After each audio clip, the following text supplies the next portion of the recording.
আল্লাহ নবী একদিন সাহাবীদের ডাকলেন, ও আমার সাহাবীরা, তোমরা কি বলতে পারো তোমাদের ভিতরে প্রকৃতপক্ষে অসহায়কে, ফকিরকে, গরিবকে?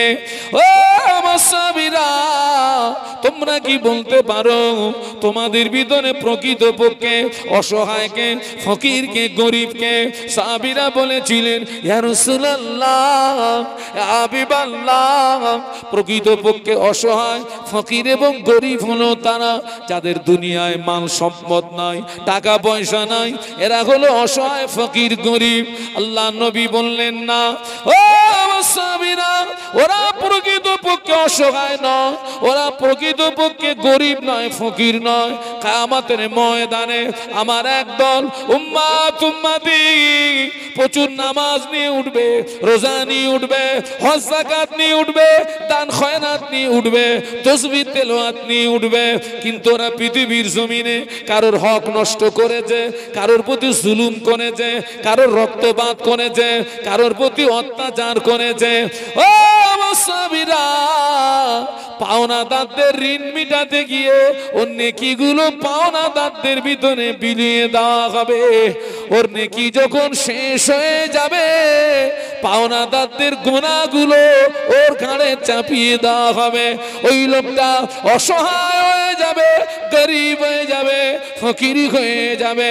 ফেরেশতারা অপমানের সঙ্গে ওই ব্যক্তিটাকে জাহান্নামায় নিক্ষেপ করবে। বলুন আল্লাহু আকবার, জবান খুলে বলুন।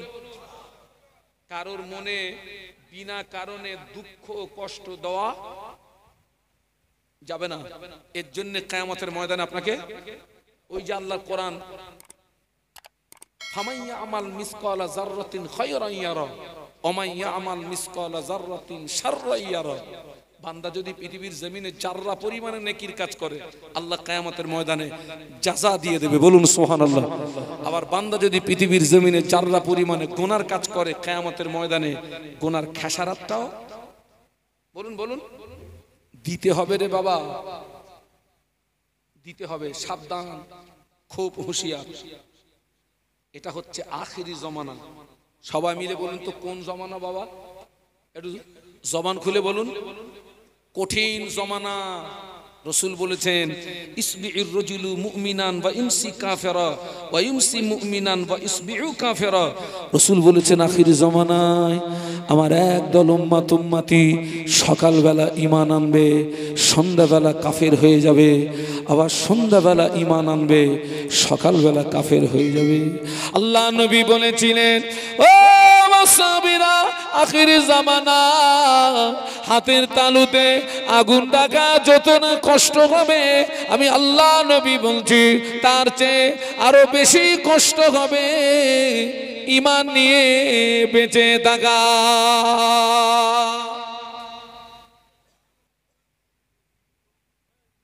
ওই দেখো টস মারতেছে, লাল টস।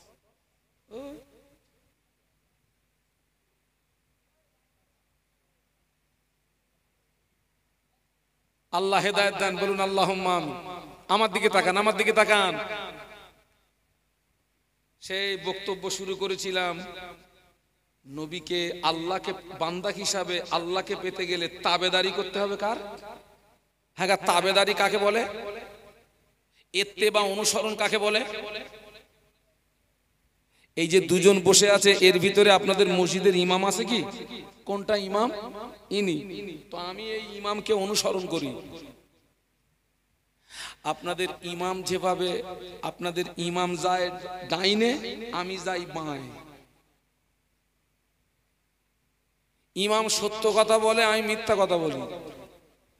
ইমাম পরের হক ফাঁকি দেয় না, আমি হক মেরে তুফান তুলে দিচ্ছি। ওটা কি অনুসরণ হলো না বিরোধিতা হলো? বলুন বলুন। তাহলে অনুসরণ কাকে বলে? ইমাম যেভাবে চলেন আমি ওইভাবে চলি, ইমাম যেভাবে কথা বলেন আমি ওইভাবে কথা বলি, ইমাম যেভাবে আহার করেন আমি ওইভাবে আহার করি, ইমাম যেভাবে ঘুমান আমি ওইভাবে ঘুমাই। এর নাম কি? এর নাম অনুসরণ। তার মানে আমার প্রত্যেকটা কাজ জানো কার মতো হয়? নবীর মতো হয়। কার মতো হয়? নবীর মতো হয়। বাবা হচ্ছে তো বাবা।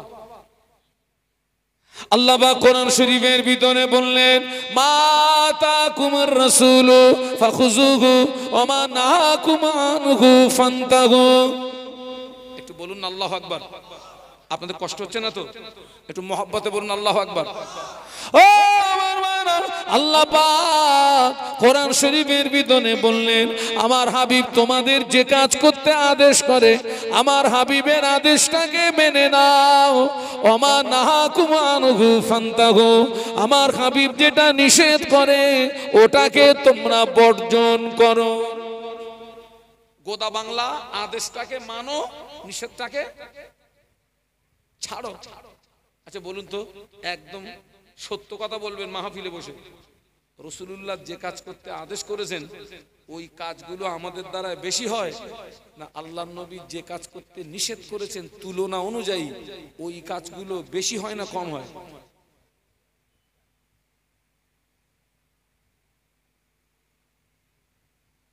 ও আমার মায়েরা, ১৫০০ বছর আগে আল্লাহ নবী ১৫০০ বছর আগে আল্লাহ নবী আমাদের কিছু জিনিস নিষেধ করে গিয়েছেন।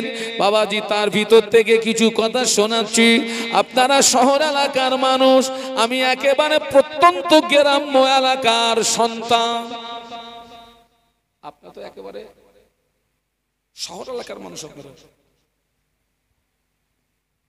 আপনারা দেখবেন ওই যে আপনার কলকাতাতে দেখবেন ভালো ভালো রাস্তা,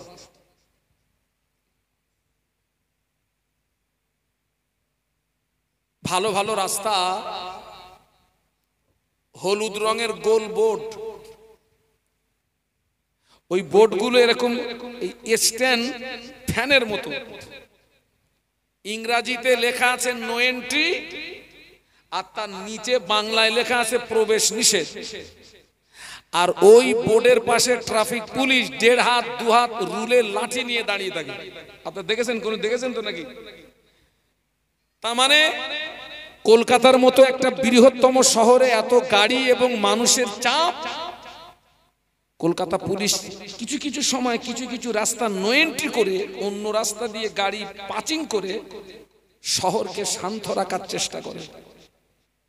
এখন আপনারা বলুন, জ্ঞানমান ব্যক্তি, যেখানে লেখা আছে প্রবেশ নিষেধ, আমি যদি ওই রাস্তায় আমি যদি গাড়ি নিয়ে ঢুকি, ও ট্রাফিক পুলিশ ধরবে না ছাড়বে? সবাই মিলে বলুন। ধরার পরে যদি আমি যদি একটু হুম্বি তুম্বি করি,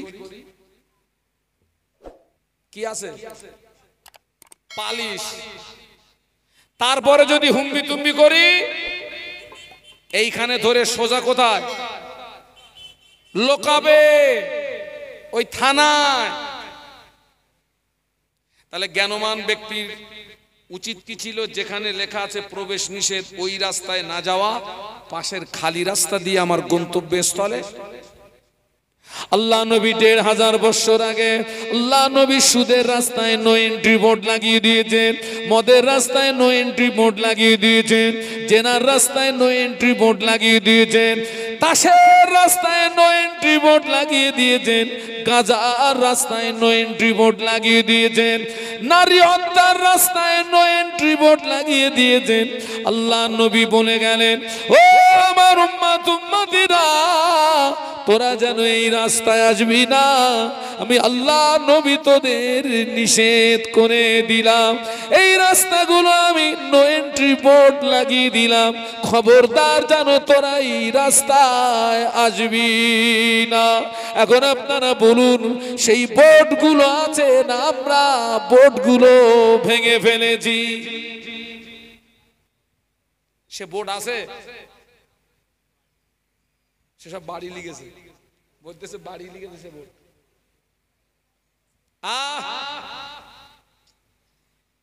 ইসলামের শুরুতে, আমাদেরকে দেখান, ইসলামের শুরুতে মদ জায়েজ ছিল, জুয়া জায়েজ ছিল। কি কি জায়েজ বলেছি? মদ আর জুয়া। শুরুতে জায়েজ ছিল। ওই যে আল্লাহ পাক কোরআন শরীফে এক জায়গায় বলেছেন, ইয়া আইয়ুহাল্লাযীনা আমানু লা তাকরাবুস সালাহ ওয়া আনতুম সুকারা, এ বিশ্বের ইমানদার সম্প্রদায়, তোমরা নেশাগ্রস্ত অবস্থায় নামাজ পড়া তো দূরের কথা, নামাজের ধারে পাশেও জানো। কারণ ওই নেশা অবস্থায় সাহাবীরা সূরা কেরাত সব ওলট পালট করে ফেলছিলেন, মানে মতলব সব পাল্টে যাচ্ছিল। কোরআনের আয়াত যখন নাযিল হলো, বদানাম জুয়া হারাম, এই আয়াত যখন নাযিল হলো, ওই জমানায় মাইক ছিল না, ওই জমানায় টেলিফোন ছিল না, ওই জমানায় এমন কোনো ব্যবস্থা ছিল না। কিন্তু এ বার্তা সাহাবীদের কাছে কি করে পৌঁছে দেওয়া যাবে, এই বার্তা কি করে মানুষের কাছে পৌঁছে দেওয়া যাবে? কয়েকজন সাহাবী রাস্তা দিয়ে হেঁটে যান আর জোরে জোরে ওই আয়াত তেলাওয়াত করেন, মদ হারাম জুয়া হারাম।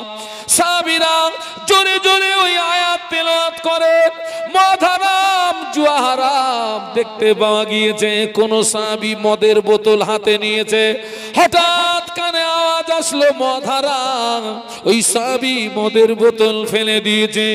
কোন সাহাবী মদ গালে ঢেলতে যাবে, হঠাৎ ওই আওয়াজ আসে মদ হারাম, সঙ্গে সঙ্গে ফেলে দিয়েছেন।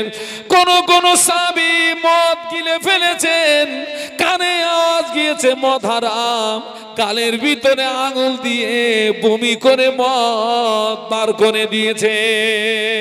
মক্কার অলিতে গলিতে মদের স্রোত বয়ে গেল, মক্কার অলিতে গলিতে মদের স্রোত বয়ে গেল। না না, হারাম হারাম হারাম হারাম হারাম, আল্লাহর ঘোষণা হারাম হারাম হারাম। মদের বোতল তারা ফেলে দিলেন। ১৫০০ বছর পরে সেই মদের বোতল মুসলমানের ঘরে জায়গা পেয়েছে না পায়নি? বলুন না, কথা বলুন না, পেয়েছে না পায়নি?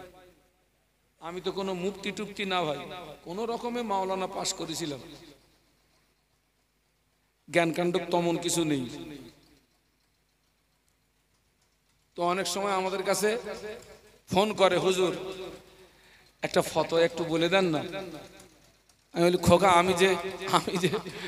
আমি যে চামড়ার ডাক্তার, খোকা চামড়ার ডাক্তারের কাছে যদি অপারেশন করার রুগী আনে ও পারবে? ও তো 60 জনের দরকার। আগে কিসের দরকার? কথা বলেন না কেন? খোকা আমি যে চামড়ার ডাক্তার। আচ্ছা ঠিক আছে, বল দেখি তুই। তো বলতেছে, হুজুর এই একটা ছেলে আর একটা মেয়ে ভালোবাসা করেছিল, এখন ভালোবাসার অবস্থায় ওই মেয়ের পেটে বাচ্চা গেছে, ওই ছেলে কি ওই মেয়ের বিয়ে করতে পারবে? তাই বললাম, খোকা আমার হালি পানি পাচ্ছে না, তুই অন্যদিকে দেখ, 60 জনের কাছে যা, চামড়ার রোগটা হলে আসিস, একটু মলম টলম দিয়ে দেবো। আবার কেউ কেউ আপনার ওই মুম্বাই থেকে ফোন করছে, হুজুর সর্বনাশ হয়ে গেছে। হুজুর কি হয়েছে খোকা? তো বলতেছে, হুজুর ওই মদ খেয়ে বাড়ি এসে স্বামী স্ত্রীর দ্বন্দ্ব করে ওই স্ত্রীর 3 তালাক দিয়েছে হুজুর, এখন তালাক কি হবে? আচ্ছা ফতোয়াটা আপনারা একটু দেন দিন, হবে বলে মনে হয়? হ্যাঁ, আপনারা আমাকে প্রশ্ন করতে পারেন, হুজুর আমরাও তো সার্জেন না, আর আমরাও তো চামড়ার ডাক্তার, তার মানে আমরাও তো মুফতি না। আপনারা মুফতি না মানে মুফতির বাপ, মুফতি না মানে ফতোয়া ফারাজ এখন হয় কোথায় বলেন তো? হ্যাঁ, ওই বড় বড় চার দোকানে যাব, তুফান তুড়িয়ে দিচ্ছে সব। হ্যাঁ, তুফান তুড়িয়ে দিচ্ছে। ফতোয়া দেন, কেউ যদি মদ খেয়ে তালাক দেয়, তালাক হবে না হবে না?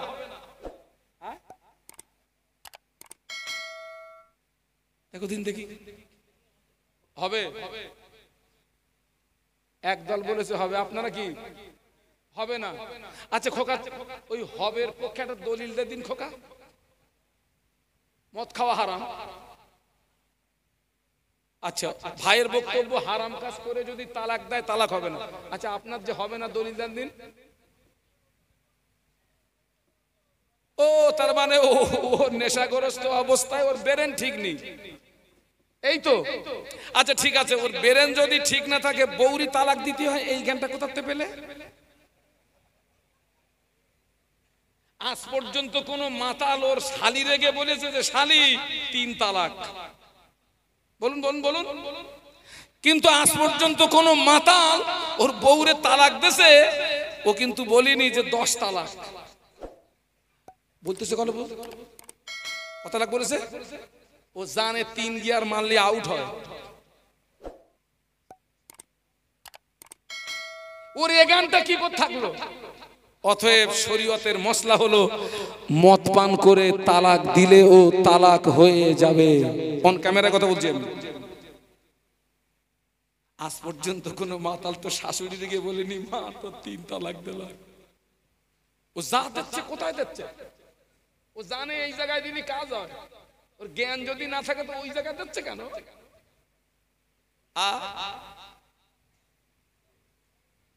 1000 বছর আগে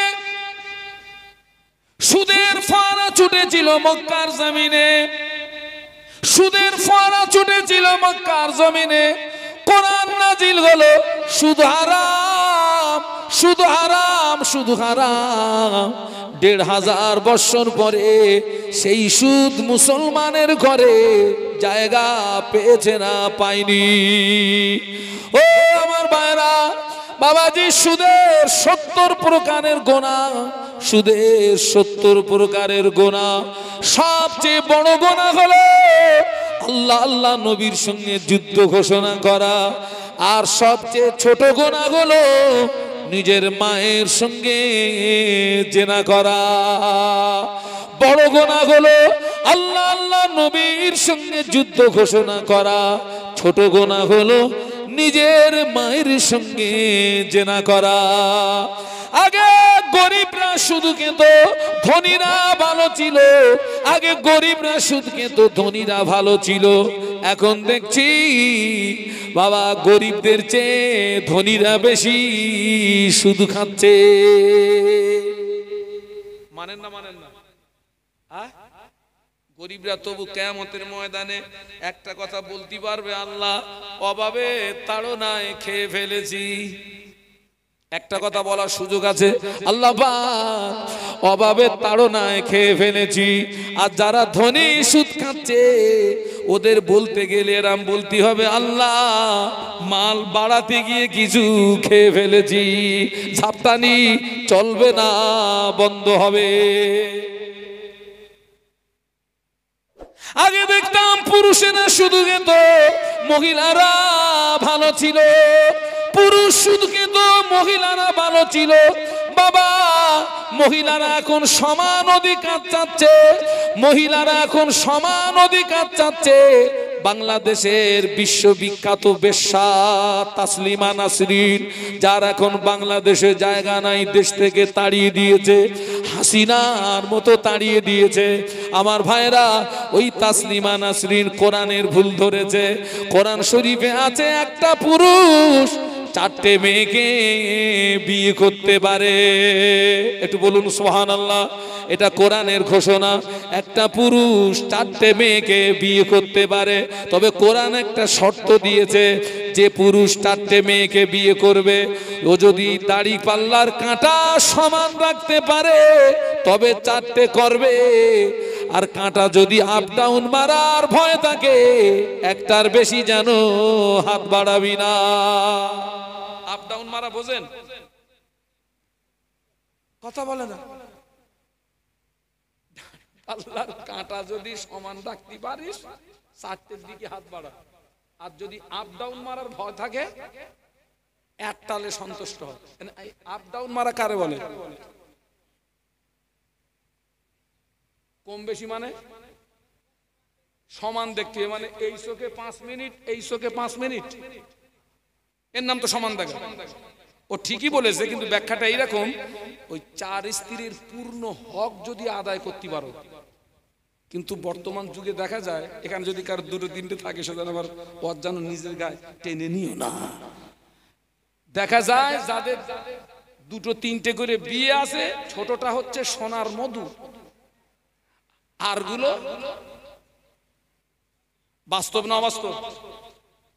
এখন ওই তাসলিমা নাসরিন বলল কোরআন এখানে মেয়েদেরকে হক, মেয়েদের হক নষ্ট করেছে, ছেলেদের হকটা বেশি দিয়েছে। পুরুষ যদি 4টে মেয়েকে বিয়ে করতে পারে, মেয়েরা কেন 4টে পুরুষকে বিয়ে করতে পারবে না? আগে দলিলটা কে দেশে বলেছি? ওই আর বলবো না বাবা, ওই তাসলিমা নাসরিন বিশ্ববিখ্যাত বেশ্যা। একটা পুরুষ যদি 4টে মেয়ের বিয়ে করতে পারে, একজন মেয়ে কেন 4টে পুরুষকে বিয়ে করতে পারবে না? আচ্ছা, আমি কিছুক্ষণের জন্য ওর দলিলটা মেনে নিচ্ছি। আচ্ছা ভাই, একটা পুরুষ যদি 4টে মেয়ের বিয়ে করে, ওগা যা বাচ্চা হবে, ওই বাচ্চার বাপ বলতে কোনো অসুবিধা হবে? বলুন বলুন, সবাই মিলে বলুন। ওই 4টে মহিলার গর্ভ থেকে যে বাচ্চাগুলো হবে, বাপ বলতে কোনো অসুবিধা হবে? এইবার এটা উল্টিয়ে দেন, একজন মেয়ে যদি 4টে পুরুষরে বিয়ে করে, বাচ্চা হলে বাপ বলবে কার? বলতে গেলে এরকম বলতে হবে, ও আব্বা। আরে বাপ বলবে কার? কার প্রোডাকশনে তৈরি হয়েছে? আগে পুরুষরা শুধু কিন্তু মহিলারা ভালো ছিল বাবা, শুধু খোর যদি বিনা তওবায় মারা যায়, ও ঠিকানা জাহান্নাম, জাহান্নাম, জাহান্নাম। পুরুষ চিন্তা করছে আমি একা, শুধুকে একা কেন জাহান্নামায় যাব?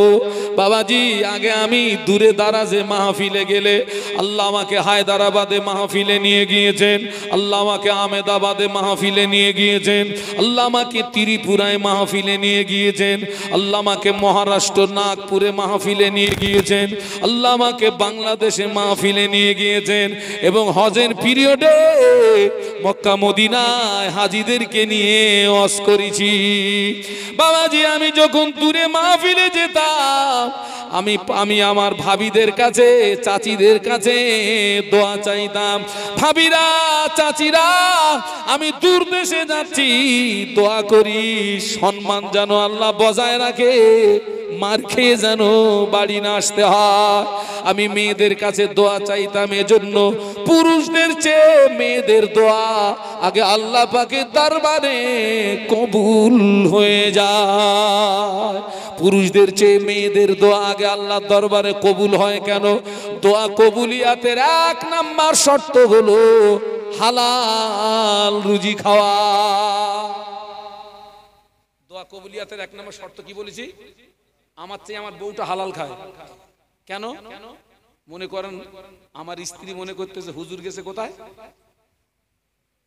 ওয়াজ করতে গেছে, আর আমি ওয়াজ না করে এই গ্রামতে ডাকাতি করে বাড়ি গেছি, ওই জলকরের মাছ খানিকটা চুরি করে ভোরবেলা মালঞ্চর কাটা বিক্রি করে বেশ খানিকটা টাকালে বাড়ি গেছি। আমার বাড়ির লোক কি মনে করতেছে? হুজুর ওয়াজ করে বাড়ি গেছে, তো ওই টাকাটা ওর জন্য কি বলুন? হালাল। আমার জন্য কি? তবে আমার স্ত্রী যদি জানে যে মাল ডাকাতি করে এসে, তাহলে ওর জন্যও কি হারাম, কিন্তু জানে না। এই জন্য আমি আগে দূর দেশে মাহফিলে গেলে মহিলাদের কাছে দোয়া চাইতাম, ও ভাবিরা, চাচিরা, ফুম্মারা, খানাম্মারা, তোরা আমার জন্য দোয়া কর, আল্লাহ যেন আমার ইজ্জত বাঁচায়। এখন আর মেয়েদের কাছে দোয়া চাইনি, কারণ এখন আমি দেখছি পুরুষদের চেয়ে অধিকাংশ মহিলারা এখন ডবল হারামখোর। এই জন্য আমি মেয়েদের কাছে আর দোয়া চাই না, যা চাই স্ত্রীর কাছে চাই, কারণ ওর সম্পর্কে আমি জানি। আমার স্ত্রীর কাছে আমি দোয়া চাই, আমার জন্য দোয়া করো, আল্লাহ যেন আমার ইজ্জত বাঁচায়। কিন্তু বাইরের মহিলাদের কাছে আর দোয়া চাই নাই। অধিকাংশ মহিলারা দেখছি ডবল হারামখোর।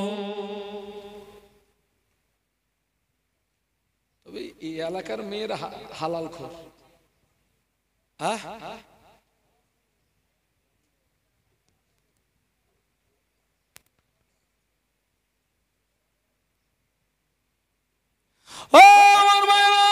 যে মহিলারা হারামের সঙ্গে যুক্ত হয়ে গিয়েছে। বন্ধন বলুন, গ্রুপ লোন বলুন, বন্ধন বলুন, গ্রুপ লোন বলুন, যারা এই হারামের সঙ্গে যুক্ত হয়ে গিয়েছে বাবা, ওই মহিলা যদি বিনা তওবায় মারা যায়, ওর লাশ কবরের ভিতরে শুইয়ে দিয়ে তামাম পৃথিবীর জমিনে যত আলেম, কাবা শরীফের ইমাম যদি ওর কবরের পাশে কেঁদে কেঁদে কেঁদে কেঁদে কাবার ইমামের চোখের পানি যদি ফুরিয়ে যায়, মা তোর কবরের আগুন বন্ধ হবে না। যে সমস্ত মহিলারা সমিতি বন্ধন গ্রুপ লোনের সঙ্গে জড়িয়ে ওরা যদি বিনা তওবায় মারা যায়, ঠিকানা জাহান্নাম হয়ে যাবে। ওই মহিলা শুধু একা জাহান্নামায় যাবে না, কিয়ামতের ময়দানে একটা মহিলা যদি জাহান্নামায় যায়, ওর সঙ্গে আরো 4টে পুরুষ জাহান্নামায় যাবে। ওর বাপ জাহান্নামায় যাবে, ওর বড় ভাই জাহান্নামায় যাবে, ওর স্বামী জাহান্নামায় যাবে, ওর বড় ছেলে জাহান্নামায় যাবে। একজন মহিলার কারণে কটা পুরুষ যাবে? সবাই মিলে বলুন। একজন বলছে হুজুর ওর যে ভুল হয়ে যাচ্ছে। কেন খোকা? তো বলতেছে হুজুর অপরাধ করতেছে, ওই এরা 4 জন মার খাবে কেন? আমি খোকা তাও তো ঠিক। আমি খোকা ঠিক আছে, তুই আমি তোর একটা প্রশ্ন করতেছি, আমার প্রশ্নের উত্তরটা দে দিন। হুজুর বলুন। আমি খোকা 22 সরালি উজু থাকে? হ্যাঁ, যারা চুপ করে আছেন মনে থাকে 22 সরালে উজু থাকে? তো বলতেছে হুজুর না। আমি তোর যখন 22 সরে তুই কি কি ধুস, উজু করিস? তো বলতেছে হুজুর হাত ধুই, চোখ ধুই, মুখ ধুই, কান ধুই, পা ধুই। আমি বলি এই তোর হাওয়া বেরোচ্ছে পিছনের দরজা দিয়ে, তুই ঠান্ডা পানিতে একা চুবুচ্ছিস কেন? তুই মারবি তো ওই জায়গায় মার, বালতি খানিক পানি ওই জায়গায় মার, তুই একা ধুচ্ছিস কেন? তা বলতেছে হুজুর তাও তো ঠিক, হাওয়া বেরোচ্ছে তোর পিছনের দরজা দিয়ে, তুই একা মারতেছি কেন? এই খোকা ওই পিছনের দরজা দিয়ে হাওয়া বেরোনোর ব্যাপারে হাতেরও দোষ আছে, চোখেরও দোষ আছে, মুখেরও দোষ আছে, পায়েরও। ট্রেনের ভিতরে বসে আছি, ট্রেনের জানালার পাশে বসে আছি, পেটে খিদে চোখে ঘুম, পেটে খিদে চোখে ঘুম, ট্রেনে খিড়কির পাশে বসে আছি, হঠাৎ কানে আওয়াজ শুনতে পাই চাই বাদাম। কি আওয়াজ আসছে? বলুন না, বলুন না। এই বাদাম শব্দটা শুনেছে কোন ইন্দ্র? কান, কান দিয়ে শুনেছে, জবান দিয়েও কেটে গেছে, হাত দিয়ে নিয়েছে, পা দিয়ে এগিয়ে গিয়েছে। এরা যদি সহযোগিতা না করত, মাল ভিতরে যেত না, তোর পিছনের দরজা দিয়ে হাওয়া বেরোতো না। অতএব এরাও সমান অপরাধের অপরাধী। একজন মহিলার জীবনের রাখাল হলো 4টে পুরুষ। 1 নাম্বার আব্বা, 2 নাম্বার বড় ভাই, 3 নাম্বার স্বামী, 4 নাম্বার বড় ছেলে। এই 4টে রাখাল যদি যথাযথ দায়িত্ব পালন করতেন, ওই মহিলা অপরাধের সঙ্গে যুক্ত হতে পারতেন না। ওই মহিলা অপরাধ করে যে যতটা দোষী, এরা দায়িত্ব না পালন করার কারণে এরাও সমান দোষের দোষী। তবে মনে করুন ওই 4 জনের ভিতরে 2 জন দায়িত্ব পালন করেছে। বাপ দায়িত্ব পালন করেছে, বড় ভাই দায়িত্ব পালন করেছে, মেয়েটা শোনে না, মেয়েটা তাদের কথা দেয় না। কিয়ামতের ময়দানে আমার আল্লাহ ওই 2 রাখালকে নাজাত দিয়ে দেবে। আর একটু জোরে বলুন।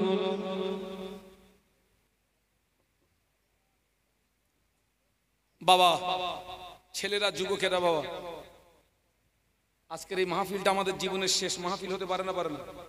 পারে না বাবা? এটা আমার জীবনের শেষ ওয়াজ হতে পারে না? পারে না? পারে। আল্লাহ একদিকে বান্দাকে যেমন জাহান্নামের ভয় দেখিয়েছে, আল্লাহ পাক অপর দিকে বান্দাকে জান্নাতের আশা রাখতে বলেছেন। সুবহানাল্লাহ বলা যাবে না? মহব্বতে বলা যাবে না?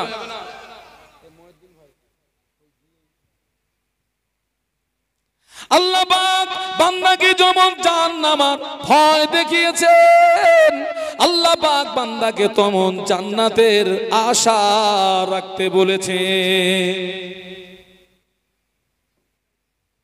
এই মাহফিলটাকে শেষ মাহফিল, মায়েরা বোনেরা ভাবিরা, খালাম্মারা, ফুম্মারা, এই মাহফিলটাকে শেষ মাহফিল মনে করুন। এখানে বসে প্রতিজ্ঞাবদ্ধ হন, আল্লাহ আর জীবনে সমিতিতে নাম দেব না, বন্ধনে নাম দেব না, গ্রুপ লোনে নাম দেব না। আমরাও এখানে প্রতিজ্ঞাবদ্ধ হই, আল্লাহ সুদের সঙ্গে জড়াবো না। এই প্রতিজ্ঞাবদ্ধ হয়ে এখান থেকে যদি খালেস অন্তরে তওবা করে বাড়ি যান, আজকে রাতে যদি মউত হয়ে যায়, ওই মউতটা আল্লাহ আপনাকে শাহাদাতের মউত দেবে। আর একটু জোরে বলুন সুবহানাল্লাহ।